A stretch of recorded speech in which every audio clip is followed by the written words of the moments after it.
പുഴയോരം വീടിന്റെ ഉമ്മർത്ത് വന്ന് നിൽക്കാൻ നിനക്കൊക്കെ എങ്ങനെയാടാ ധൈര്യം വന്നത്? ഞങ്ങളുടെ അനിയൻ സാർ ഈ വീട്ടിനകത്തുള്ളപ്പോ ഞങ്ങൾക്ക് ഈ വീടൊരു പുണ്യസ്ഥല.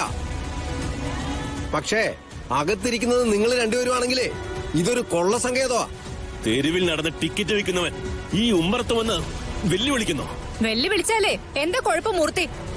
ഞങ്ങളെ കഷ്ടപ്പെട്ട് തന്നെയാ ജീവിക്കുന്നേ, അല്ലാതെ നിങ്ങൾ ചെയ്യും പോലെ കട്ടും തട്ടിപ്പറിച്ചുകൊണ്ടൊന്നും അല്ല. വായടക്കടി, അല്ലെങ്കിൽ നാവരിഞ്ഞ് താഴെയിടും. അത്രയ്ക്ക് ചങ്കൂറ്റുണ്ടെങ്കിലേ നീ ഇറങ്ങി വാടാ.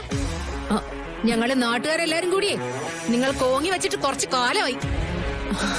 ആദ്യം ഞങ്ങളുടെ അനിയൻ സാറിനെ ചതിച്ചു, പിന്നെ കൃഷ്ണ അവളുടെ അമ്മയും ചതിച്ചു.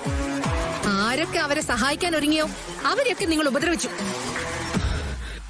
അതുകൊണ്ടേ ഞങ്ങള് നാട്ടുകാരെല്ലാരും കൂടെ ഒരു തീരുമാനം എടുത്തിരിക്കാം. എന്തായാലും കൃഷ്ണയെ അമ്മയെ ആ വീട്ടിലിട്ട് ചുട്ടുകൊല്ലുമെന്ന് നിങ്ങൾ പറഞ്ഞില്ലേ? നിങ്ങളെ ഈ വീട്ടിലിട്ട് ചുട്ടുകൊല്ലാനാ ഞങ്ങളുടെ തീരുമാനം. ഒരാളോ രണ്ടാളോ വന്ന് കത്തിച്ചാലല്ലേ കേസെടുക്കൂ. ആൾക്കൂട്ടം തീയിട്ട് കൊലപ്പെടുത്തി എന്ന് പറഞ്ഞാലേ ശിക്ഷയും കുറവായിരിക്കും.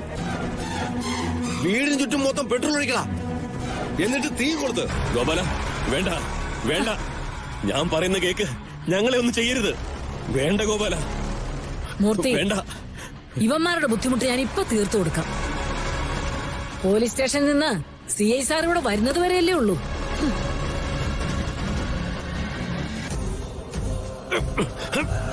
നിങ്ങളുടെ ഒരു ഞങ്ങളെ കൊല്ലാൻ വന്നതാ, ചാകാൻ വന്നതല്ല. ജയിലിൽ കിടക്കുന്ന ഞങ്ങളുടെ അനിയൻ സാർ നിങ്ങളെ ദൈവത്തെ പോലെ വിശ്വസിച്ചതാ. എന്നിട്ട് നിങ്ങൾ ആ മനുഷ്യനെ ചതിച്ചു. അനിയൻ സാർ കൃഷ്ണയുടെ പേരിൽ എഴുതി വെച്ചത് മുഴുവനും നിങ്ങൾ തട്ടിയെടുത്തു.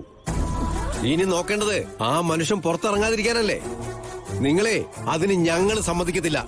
രണ്ടുപേരും വീട്ടിനകത്ത് കയറിക്കോ, അല്ലെങ്കിൽ നിങ്ങളെ ഇവിടെ ഇട്ട് പച്ചയ്ക്ക് കത്തിക്കും ഞങ്ങള്.